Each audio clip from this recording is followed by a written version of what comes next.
buenas tardes, el lobito que habla. Bueno, acá estamos nuevamente con el tema de la lectura y la ciudad antigua, estudios sobre el culto, el derecho y las instituciones de Grecia y Roma. Está, a ver por dónde íbamos. Sí, yo lo tengo señalado, pero el título acá. Tercera revolución, la plebe ingresa en la ciudad. Y vamos por acá. El pueblo no se mostró muy deseoso de reconquistar su libertad.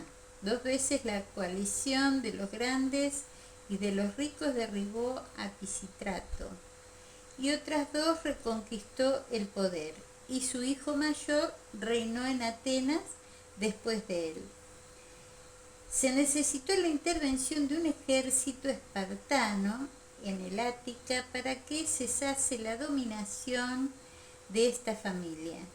La antigua aristocracia tuvo por un momento la esperanza de aprovechar la caída de los pisitrátidas para reconquistar sus privilegios. No solamente le fue imposible conseguirlo, pero también recibió el más rudo golpe que hasta entonces sufriese.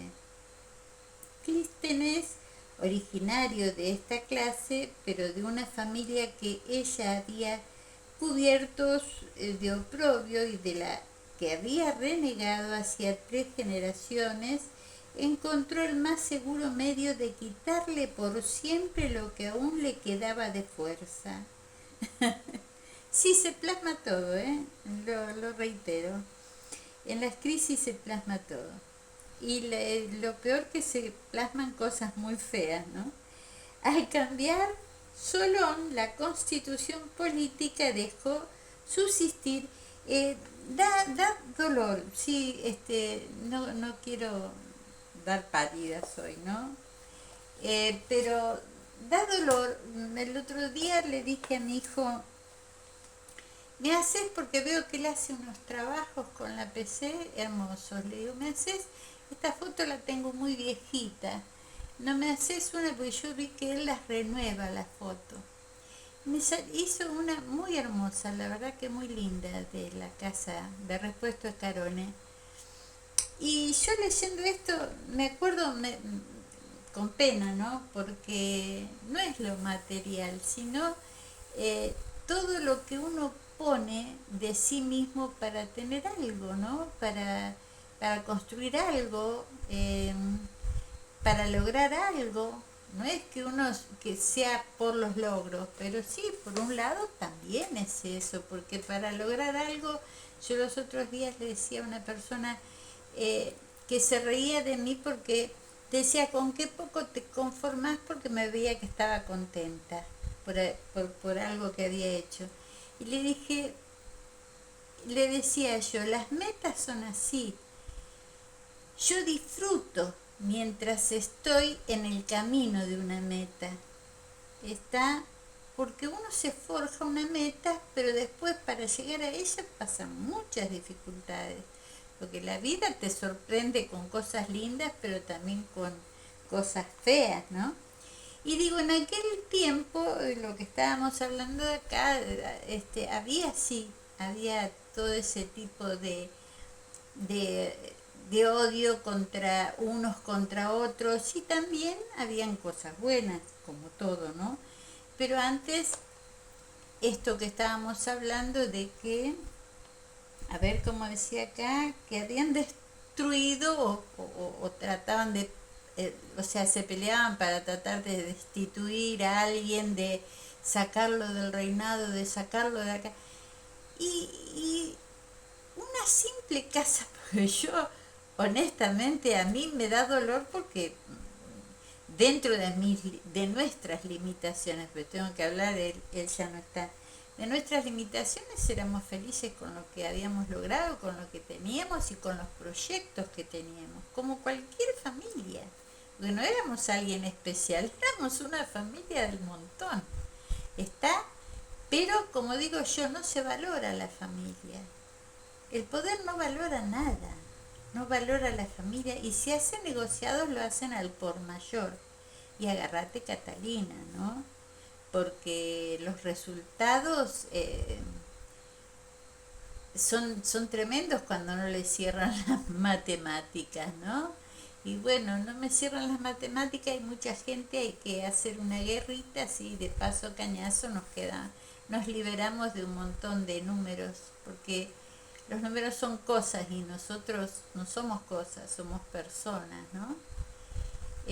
Pero así hacen con todo, ¿sí? Desgraciadamente hacen, y yo tengo que ser de verdugo con el dolor del alma para que se cuiden, ¿no? Para que se cuiden de las crisis, en confiar en cualquiera livianamente, que le vaya a contar el cuento de la buena pipa, o lo ve necesitado, una familia que le dieron el pase a otra provincia al esposo, a la esposa, y que ven que quedaron uno solo con los hijos luchando en medio de una crisis, y vengan y le cuenten algo fantástico, eh, porque saben cómo hacer la viveza criolla, que siempre digo que no tiene nivel cultural, ¿no? Pero no miden las consecuencias, porque destruir una familia, robarles todo en nombre de Dios, de Perón, de qué sé yo, y yo a mí me duele nombrarlo porque la verdad, pobre gente tan conocida, tan famosas, que han fallecido, y digo yo, ¿cómo este, usan esos nombres, ¿no? Para llegar a tener poder, ¿no? Y después hacer cualquier cosa. Yo hablo del sistema de poder, no hablo de líderes. Yo, si no conozco personalmente una persona, y si conozco personalmente una persona y no coincidimos, y se va para el norte, yo me voy para el sur, así de sencillo. ¿Para qué pelear y discutir si cada cual tiene su manera de pensar, ¿no? Los cambios son lindos, pero siempre y cuando uno esté dispuesto, o a lo mejor las circunstancias también hacen que las personas, hoy en día a los chicos les cuesta mucho estudiar, ¿eh? O sea, hay mucha bronca, mucha cosa fea que ellos escuchan por los medios, y gente que se pelea, y los políticos que no se llevan bien, y que uno es malo, el otro es bueno, y todo eso que agita a las personas que están mal, y bueno, y después vienen la violencia y todo ese tipo de cosas, ¿no? Es lamentable, es lamentable. Yo por eso digo, yo no es que comento esto para que alguien me ayude o porque estoy dando lástima, nada que ver. Yo estoy feliz, y se puede ser feliz con problemas, ¿quién no los tiene hoy día, no? Lo que pasa es que hay problemas que son muy injustos, ¿no? Que venga alguien por un cargo en el poder y negocie con un ocupa, por ejemplo, ¿no? Son cosas horribles. Pero bueno, ¿qué va a ser? Que esto no vuelva a ocurrir, no se lo deseo a nadie. Eh, Fue tremendo, y el dolor es que fue en Florencio Varela,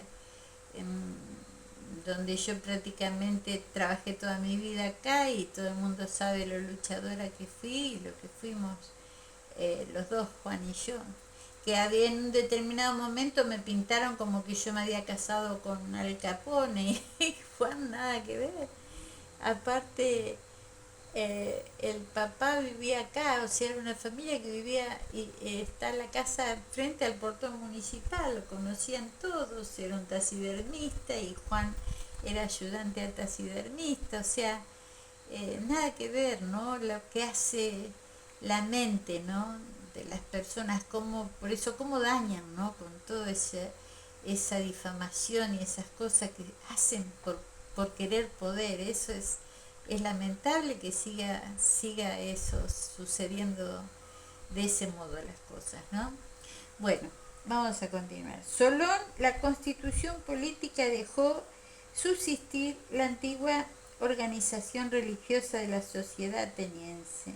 La población siguió dividida en 200 o 300 gentes, en 12 patrias. Por eso yo le digo a los chicos, estudien, tengan cuidado en crisis, si ven a sus papás nerviosos o algo, consideren, piensen que están pasando por un mal momento y que sí, se ponen nerviosos, lógico, pero ustedes traten de no juntarse con chicos violentos, sino con chicos que les guste estudiar y sigan estudiando, porque la mejor forma de llevarle la contra al poder es la educación, ¿no? Es abrirse puertas por sí mismo, ¿no? Y decir, bueno, me preocupé y hoy puedo decir tengo un trabajo de lo que a mí me gusta. Lógicamente que hay que buscarlo, ¿no? Pero tenés más posibilidad si te recibiste de algo, que ir a poner un pedido, que necesitas trabajo y no tenés estudios, ¿no? No, lo mejor que hay es que se dediquen a estudiar y que pongan en la cabecita cosas buenas y útiles para la familia que formen el día de mañana, ¿no? Bueno, en 12 patrias, en cuanto a tribus, en cada uno de estos grupos aún había, como en la época precedente, un culto hereditario, un sacerdote que era eupátrida, un jefe que era como el sacerdote. Todo esto era el resto de un pasado que se resistía a morir. Así se perpetuaban las tradiciones, los usos, las reglas, las distinciones que habían reinado en el antiguo estado social. Estos cuadros estableció la religión y conservaban a su vez la religión. Esto es, la influencia de las grandes familias. En cada uno de esos cuadros había dos clases de hombres. De una parte los eupátridas, que poseían hereditariamente el sacerdocio y la autoridad. De la otra los hombres de condición inferior, que no eran servidores ni clientes, pero que aún estaban retenidos por la religión bajo la autoridad de la eupátrida. En vano decía la ley de Solón que todos los atenienses eran libres. La antigua religión cogía al hombre apenas salía de la asamblea, donde libremente había votado, y le decía: estás ligado a la eupátrida por el culto, le debes respeto, deferencia, sumisión. Como miembro de una ciudad, Solón te ha hecho libre, pero como miembro de una tribu has de obedecer a la eupátrida. Como miembro de una patria has de tener a un eupátrida por jefe, en la familia misma, en la gente donde tus antepasados han nacido y de la que tú no puedes salir. También encuentras la autoridad de la eupátrida. ¿Para qué podía servir que la ley política hubiese hecho de este hombre un ciudadano si la religión y las costumbres seguían considerándole como un cliente? Es verdad que desde varias generaciones antes muchos hombres se encontraban fuera de esos cuadros, o por proceder de países extranjeros, o porque se hubiesen separado de la gens y de la tribu para ser libres. Por esos hombres sufrían de otra manera colocados fuera de las tribus. Se encontraban en un estado de inferioridad moral frente a los otros hombres, y una especie de ignominia se asociaba a su independencia. Tras la reforma política de Solón, había pues otra reforma que realizar en el dominio de la religión.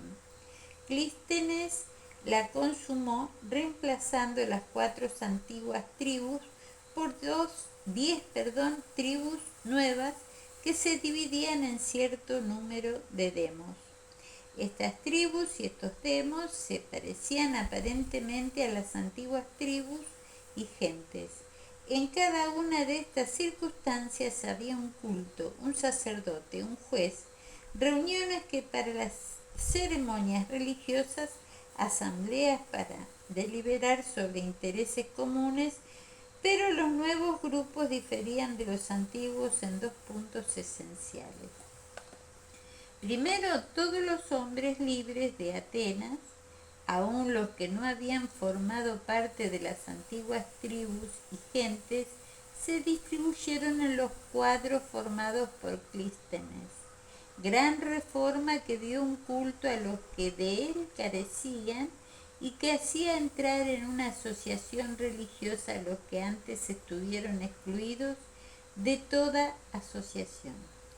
En segundo lugar, los hombres fueron distribuidos en las tribus y en los demos, no ya según su nacimiento, como antes, sino según su domicilio. El nacimiento no significaba nada. Los hombres fueron iguales para el caso y ya no se conoció ningún privilegio. El culto para cuya celebración se reunía la nueva tribu o el demo ya no era el culto hereditario de una antigua familia.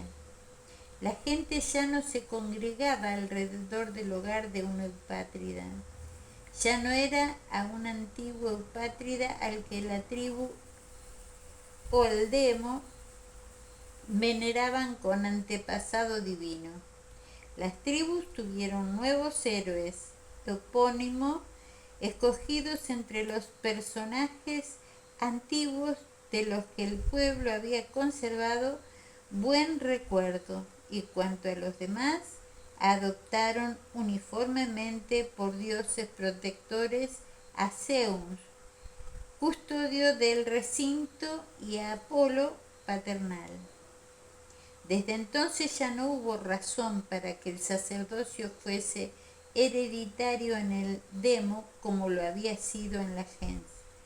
Tampoco había ninguna para que el sacerdote fuese siempre un eupátrida.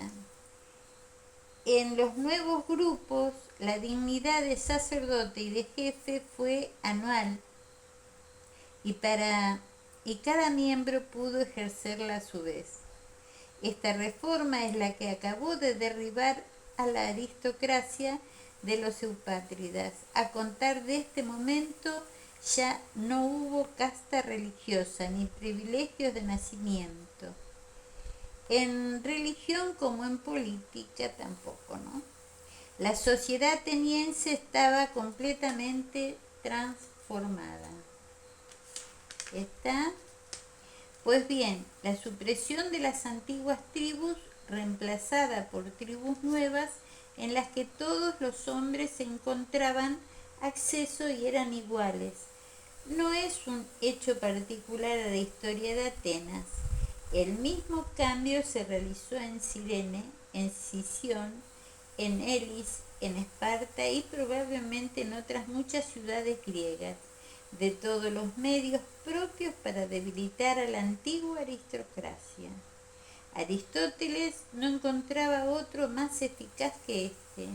Si se quiere fundar la democracia, dice, se hará lo que Clístenes hizo entre los atenienses. Se establecerán nuevas tribus y nuevas patrias. A los sacrificios hereditarios de la familia se sustituirán sacrificios en todos los hombres. Serán admitidos, se confundirán cuanto sea posible las relaciones de los hombres entre sí, teniendo cuidado de destruir todas las asociaciones anteriores. Cuando esta reforma se hubo consumado en todas las ciudades, pudo decirse que el antiguo molde de la sociedad quedó roto y que se formó un nuevo cuerpo social. Este cambio en los cuadros que la antigua religión hereditaria había establecido y declarado inmutables marca el término del régimen religioso de la ciudad. Bueno, acá terminamos para después seguir con historia de esta revolución en Roma. Está, pero por ahora lo dejamos así, cortito y rapidito para que no haya problemas.